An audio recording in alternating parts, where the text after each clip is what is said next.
He testified, I would set up hotel rooms for freak-offs. I would sometimes buy drugs for Diddy, do things like that. Okay, what does that have to do with racketeering? Today was a good day for the defense. I think the defense, in many ways, may have won today, and I think this is stunning. But we may get a verdict in the Diddy case next week. Next week. We thought that the defense was going to spend 2 weeks presenting a case. They are going to spend at most 2 days, maybe only 1 day, and that day is going to come early next week. The prosecution is expected to finish Monday, and that means on Tuesday, the defense has its day. Maybe goes into Wednesday, maybe not, and then they have closing arguments. They may have rebuttal, but I doubt it because the defense isn't going to put on that many witnesses. And so they do closing arguments. The judge gives instructions. And on Friday, I could see the jury deliberating. And what's interesting is we're now coming up on a holiday. We're coming up close to the 4th of July. And I can tell you, having covered scores and scores of trials, that one of the things that makes a jury decide on guilt or innocence is a holiday. That juries typically want to finish before any kind of an extended holiday. They also like to finish on Fridays so they don't have to spend the weekend worrying and coming back on Monday. So I'm not saying this is going to be a one-day verdict, but it could be. And I know that when juries think, we have travel plans, we had plans over the weekend, you know, it may not be right, but it is just human nature that they reach a verdict. They reach a consensus. Now, I don't know if that's going to happen, and honestly, my gut is that they're going to be split on racketeering, although, again, I don't know, and after O.J. Simpson, I've stopped making predictions, but my guess is that racketeering is going to be a hard one. And I mean, today, Brendan Paul testifies. He is the, quote, drug mule, although he denies being that, that was arrested. He was arrested at the airport in Miami the day Diddy's houses were searched. And he testified, I would set up hotel rooms for freak-offs. I would sometimes buy drugs for Diddy, do things like that. Okay. What does that have to do with racketeering? I mean, it's legal to set up a hotel room, and it's illegal to buy drugs. But if buying drugs is racketeering, I live in Los Angeles, and I would say that there must be several 100,000 people who are going to be guilty of racketeering who have drug dealers. That is not racketeering. And, you know, we get back to this whole thing about racketeering, that it really is kind of organized crime, where you have a business which is a subterfuge for some illegal operation. Diddy is a disorganized criminal. He's scattered all over the place. You know, get him, get her, do this, do that. He's a terrible boss, and he is a criminal for all of the things that have come out. But is he a racketeer? It is not the traditional view of racketeering. And I say that again with Brendan Paul. I'm just not seeing it. And as a matter of fact, one of the reasons I said Diddy won today is that, well, on cross-examination, Diddy's lawyers asked Brendan Paul, what about Jane, who was involved in the freak-offs, and the prosecution says she was coerced? Well, they asked Brendan Paul, did you see any evidence of coercion? And he said no. Again, I am not saying whether Jane or Cassie was coerced, was not coerced.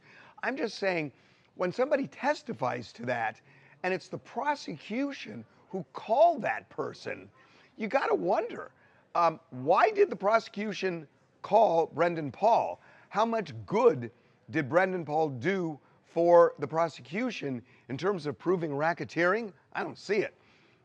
But in terms of talking about consent, since he saw Jane, that seems to help the defense. So I don't quite understand that game. So we are now coming upon what could be a very interesting jury deliberation. And there are three real elements here. One is racketeering, which I've talked about. My gut tells me there's going to be a split, at least initially, on racketeering. On the issue of consent, whether Cassie and Jane were coerced, again, I think the most powerful evidence at this point is that airplane trip back from France where Cassie says Diddy showed me one of the freak-off videos and said, unless you do a freak-off in New York, I'm going to release the video. That's classic coercion. If the jury believes it, I think he's going to get convicted. But I haven't seen much more where they've shown that. And we will see on the coercion side. I don't know. On the side of just the Mann Act, of showing, did you transport a sex worker across state lines, give them money for the purpose of prostitution? I think that's where Diddy is in big trouble.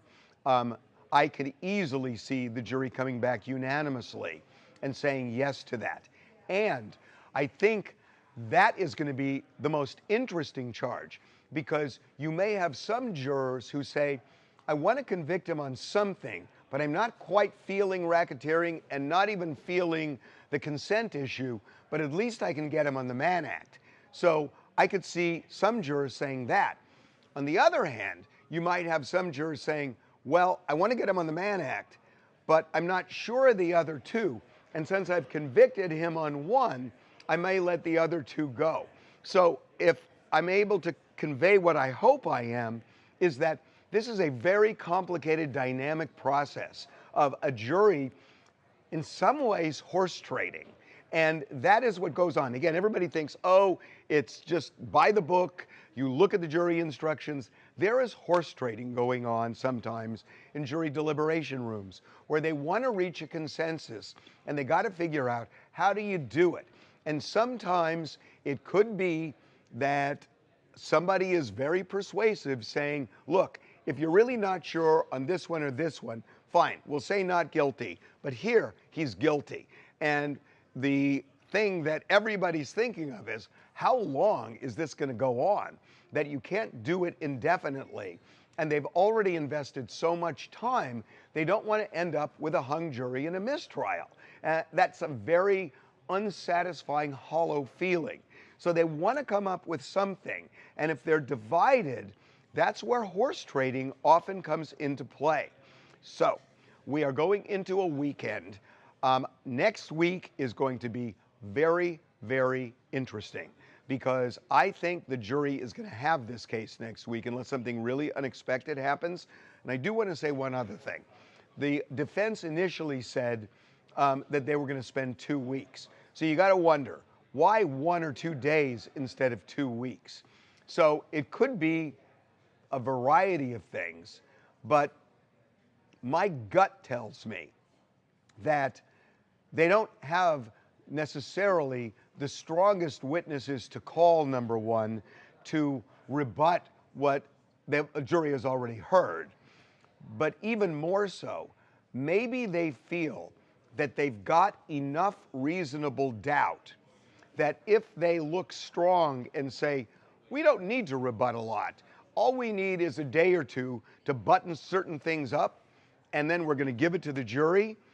There's a feeling of confidence that the defense shows by doing something like that, that can telegraph to the jury, where the jury thinks, they don't think the prosecution proved their case, so they didn't have to do the full 2 weeks.